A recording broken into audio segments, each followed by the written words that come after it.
Central school Rasulpur के प्रांगण में प्रतिवर्ष की भांति इस वर्ष भी बसंत पंचमी के अवसर पर मां सरस्वती की वंदना अर्चना और यहाँ के शिक्षकों के द्वारा तैयारी किए गए, यहाँ के डायरेक्टर के द्वारा तैयारी किए गए, छात्र और छात्राओं के द्वारा एक उत्कृष्ट प्रदर्शन यहाँ भी चल रहा है।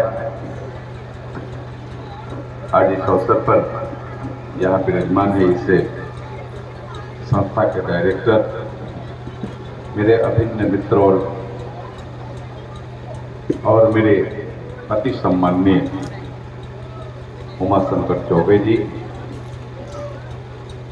यहाँ शिक्षक के रूप में जो निर्णायक की भूमिका में भी रहते हैं, बच्चों के सभी जो प्रदर्शन होते हैं उसके भी अंक हमेशा देते रहते हैं कि कौन किस क्वालिटी का है।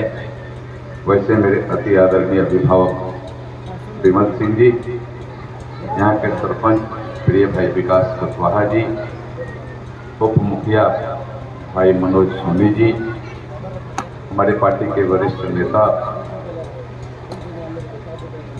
और पूर्व के हमारे मंडल के अध्यक्ष भी, एक अच्छे वक्ता मेरे प्रिय भाई अविनाश चंद्र उपाध्याय जी, आज इस अवसर पर यहाँ उपस्थित थे भारतीय जनता पार्टी के वरिष्ठ नेता, जिला के सम्मानित उपाध्यक्ष है मेरे छोटे भाई के समान भाई जयचंद्र नाथ सिंह जी, आज इस अवसर पर यहाँ विराजमान पार्टी के एकमा पश्चिमी के महामंत्री, आपके बीच के निवासी मेरे प्रिय भाई पुट्टू सोनी जी, प्रिय भाई मुसाफिर राम जी, भाई मुन्ना सिंह जी, भाई कुंदन कुमार जी, भाई बंटू दुबे जी, आज इस अवसर पर यहाँ विराजमान भाई विजय कुमार जी, भाई कामेश्वर शर्मा जी, भाई त्रिलोकी जी, भाई त्रिभुवन दुबे जी,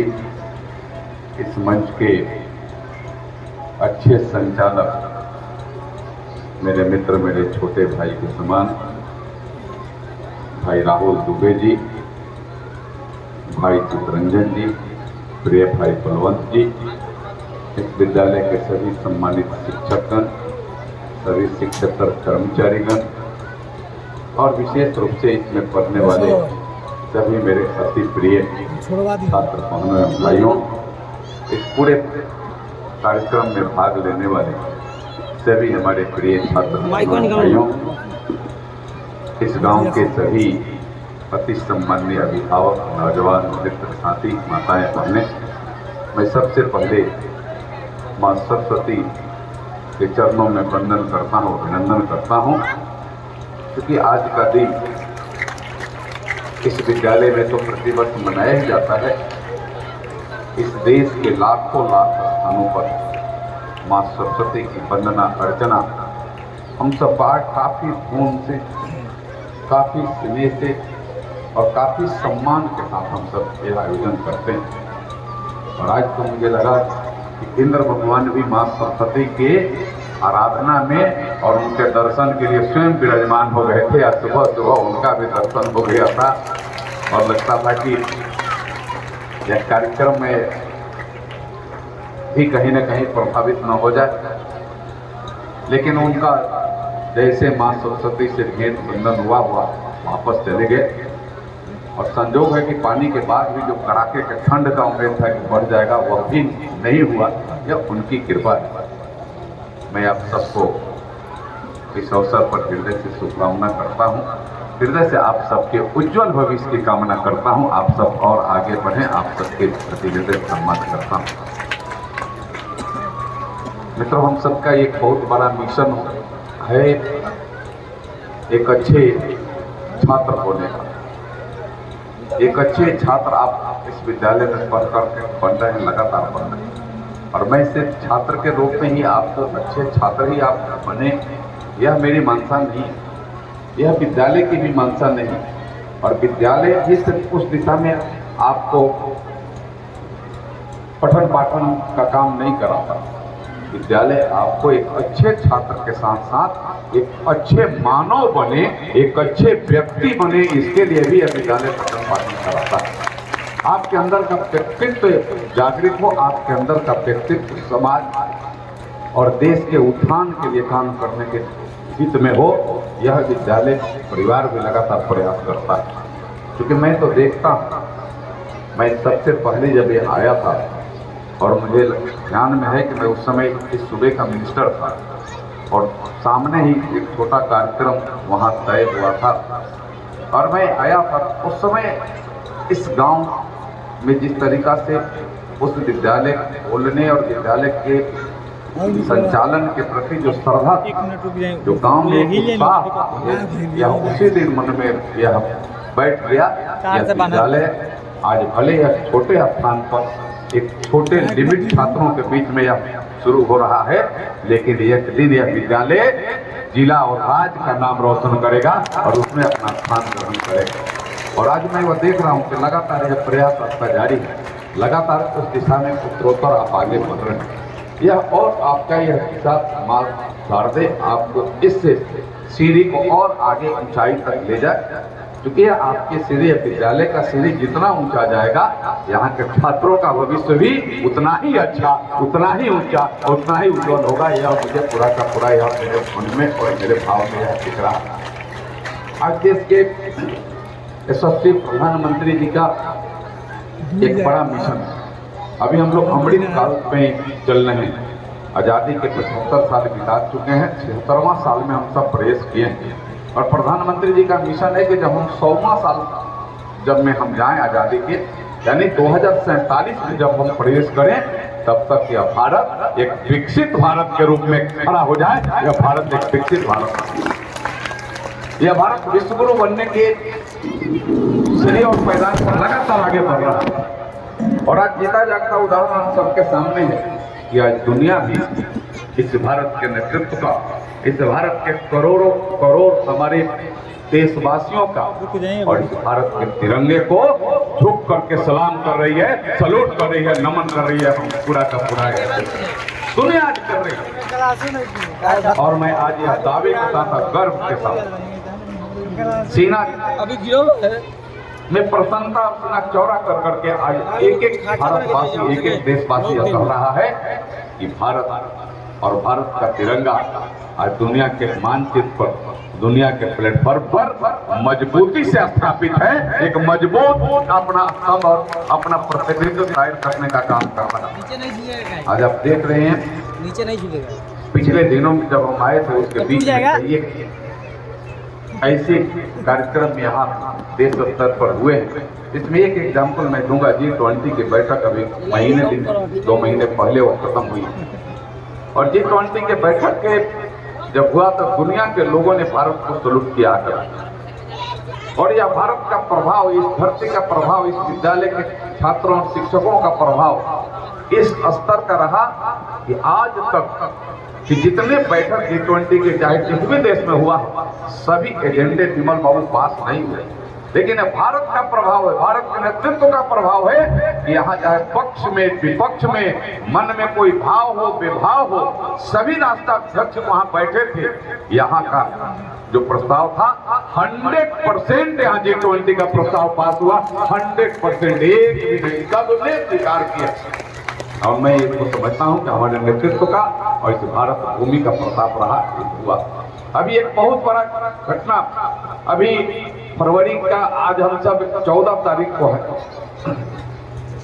पिछले महीने 22 से जनवरी को वह भी दुनिया के लिए एक बड़ा एक उस दिन का दिन था। हम सब के लिए तो रामोत्सव के रूप में वह दिन हम सब के लिए अंदर सब समाहित हो गया है भारतवासियों के लिए।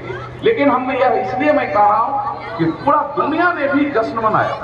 भगवान राम जो हमारे आराध्य हैं, जिनके नाम लेकर के हम सुबह हो या शाम हो या जन्म हो या अंतिम यात्रा हो, हम वह राम नाम सत्य है लेकर के भी हम चलते हैं। यह बात हमारे मन में, भाव में, और हम ही नहीं हमारे पीछे के आदि अनंत काल से चलते आया है। हमारे ऋषि मुनियों के अंदर वह भाव है, तप और तपस्या का जो हम करते रहे, वो प्रभु राम 500 वर्षों से वनवास में थे, लेकिन उनका वनवास का समय खत्म हुआ और 22 जनवरी 2024 को अपने बाल स्वरूप में अयोध्या में एक दिव्य भव्य और दुनिया का सबसे सुंदर मंदिर में स्थापित हुए।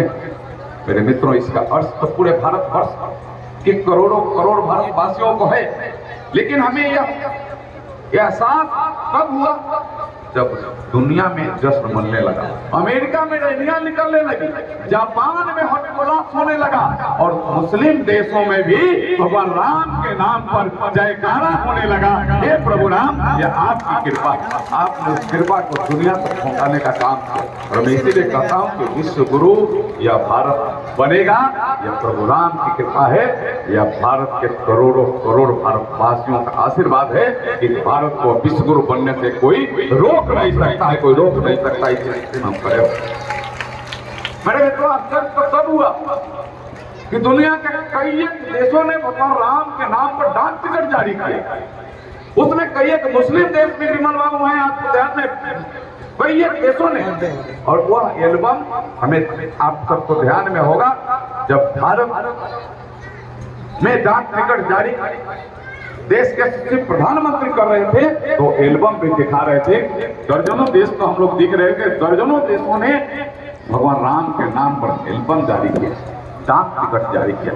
यह भारत के 144 करोड़ लोगों के लिए गर्व की बात है। उससे गर्व की बात कोई नहीं हो सकती कि प्रभु राम का नाम लेते हैं और दुनिया उनके ऊपर जश्न करते हैं। मेरे छात्र भाई और बहनों, मैं आप सबको सम्मान करते हुए आप सबके अंदर एक संकल्प आए कि यह देश विश्व गुरु, यह देश विकसित भारत तब बनेगा जब आप सब तन्मयता के साथ पठन पाठन करेंगे, जब आप एक अच्छे नागरिक बनेंगे, जब आप इस देश के हित के, देश के कुछ करने के लायक बनेंगे। यह ऐसे नहीं बनेगा, अकेले नरेंद्र मोदी नहीं बना सकते, अकेले जनार्दन सिग्रीवाल नहीं बना सकता, अकेले आप यहाँ बैठे सब मिल करके सबको संकल्प लेना पड़ेगा।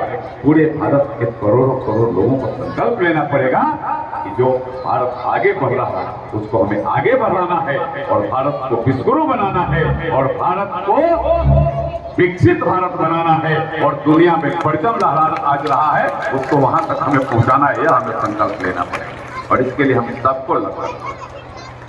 छोटे छोटे घरौंदे में लोग बांटने का प्रयास करते हैं, खास करके जब चुनाव आता है तो लोग छोटे छोटे घरौंदों में बांटते हैं। हमें लगता है उन लोगों को भी मैं कहना चाहता हूं कि आप प्रभु राम से खिलवाड़ मत करिए, आप इस देश से खिलवाड़ मत करिए। भारत सर्वोपरि हमारे लिए है, यह राष्ट्र हमारे लिए सर्वोपरि है और भारत जब विश्वगुरु बनेगा तो फिर भारत के एक एक लोगों का सीना चौड़ा होगा, हर लोग उल्लास के साथ होंगे। उसमें आप खलल मत डालिए, आप खलल डालेंगे तो भगवान राम उसका हिसाब किताब करेंगे, लेकिन मैं खलल न डाले, मैं विनती करता हूँ, निवेदन करता हूँ कि खलल मत डालें। आप क्या कर रहे हैं, क्या किए हैं, सारे लोगों को जानकारी में, क्या आप करना चाहते हैं यह भी सारे लोगों को जानकारी में। ऐसे लोग खड़े हैं जो प्रभु राम के आने की बात जब वहां कार सेवक गए थे तो उन निर्दोष कार सेवकों पर अनाथ गोलियां इन लोगों ने चलाई, अनाथ गोलियों के शिकार होकर के हमारे सैकड़ों कार सेवक शहादत देने का काम किए और आज तक हजारों के तादाद में या 500 वर्षों के क्रम में कोई अभी नहीं की कोई कार सेवा। इससे पहले भी कई एक बार हजारों हजार हमारे राम के प्रति समर्पित लोगों ने अपने न्यौछावर किया, अपने बलिदान दिया है। प्रभु राम तब आज विराजमान, तो ऐसे लोगों पर दूसरा घात होगा। आप अगर कहीं भी किसी भी तरीका से आप विचलित होंगे, वह राजनीति करने वाले तो विचलित करने के लिए आएंगे, लेकिन हमारा कर्तव्य बनता है कि नहीं, इस बार किसी भी स्तर पर नहीं, हम सब मिलकर करके प्रभु राम के प्रति समर्पण, इस भारत को विश्वगुरु बनाना, इस भारत को विकसित भारत बनाना और भारत के प्रति जो समर्पण है इस देश के यशस्वी प्रधानमंत्री का, आप सबके ध्यान में होगा कि 2014 में जो भारत जब का नेतृत्व माननीय नरेंद्र मोदी जी का हाथ में आया था, यह भारत 11वां पायदान पर अर्थव्यवस्था की दृष्टि से खड़ा था। इतने दिनों में 5वां पायदान पर आ गया और यह संकल्प है। जिस तरीका से मैंने छात्रों को और शिक्षकों को मैंने संकल्प लेने के लिए आग्रह किया, यह संकल्प है प्रधानमंत्री जी का कि 24 के बाद जब तीसरी पारी शुरू होगी तो कम दिनों में ही यह भारत विश्व का तीसरा अर्थव्यवस्था बन जाएगा। यह हम सब के लिए उससे गर्व की कोई बात नहीं। और तीसरा अर्थव्यवस्था बन जाएगा तो यह माँ भारतीय सेंट्रल स्कूल में और ऊंचाई की, क्योंकि हमारी अर्थव्यवस्था के अनुसार हमारी संरचना बढ़ती है, हमारे विकास होता है, तो यह और विकसित होगा। इस विद्यालय का विकसित होने की भी कामना करता हूँ। इस विद्यालय के माध्यम से पूरे क्षेत्र में जगमग और उज्ज्वला आए, यह भी मैं कामना करता हूँ। बच्चों के अंदर का अंधकार को प्रकाश विराजमान हो, यह कामना करते हुए मैं पुनः मां शारदे के चरणों में नमन करता हूँ, वंदन करता हूँ। और आज चूंकि विलंब से कार्यक्रम भी शुरू हुआ, मेरे यहाँ से तुरंत आया था, सुबह से ही संपर्क में लोग थे। मैंने कहा था कि एक बार संपर्क में आप लोग रहिए क्या, लेकिन सुबह मैंने कहा कि इंद्र भगवान भी स्वयं माँ सरस्वती का दर्शन पूजन करने के लिए स्वयं पधार रहे थे, तो उनके लिए तो समय छोड़ना ही पड़ेगा हम सबको। उस समय के बाद कार्यक्रम शुरू हुआ है और उसके बाद भी सफल नहीं सफलतम कार्यक्रम हुआ। मैं 2 कार्यक्रम देखा हूँ मंच में, मैं बेटियों को धन्यवाद दूंगा। और मैंने उस कार्यक्रम के माध्यम से भी आंक लिया किस तरीका से हमारे शिक्षकों ने तैयार कराया, किस तरीका से हमारी बेटियों ने तैयारी की। लगता था कि गुड़िया नाच रही, गुड़िया किसी इंगेज पर नाच रही है, गुड़िया एक अपना प्रदर्शन इंगेज पर कर रहा है। लगता नहीं था कि हमारी बेटियां हमारे तैयारी करी। एक इस हूबहू आपने तैयारी कराया है। दुबे जी, मैं आपको और आपके पूरे शिक्षक मित्रों को और आपके पूरे विद्यालय परिवार को इसके लिए बधाई देता हूं, धन्यवाद करता हूं। और आप ईश्वर से प्रार्थना करता हूं मां सरस्वती से कि आप दिन दूनी रात चौगुनी और ऊंचाइयों को प्राप्त करें, जिससे कि क्षेत्र का और कल्याण हो और भारत के विकास में आप एक मजबूत स्तंभ के रूप में स्थापित हो। यही कामना करते हुए अपनी वाणी को यही विराम करता हूँ। बहुत बहुत धन्यवाद। जय हिंद, जय भारत, वंदे मातरम, जय श्री राम। बहुत बहुत धन्यवाद।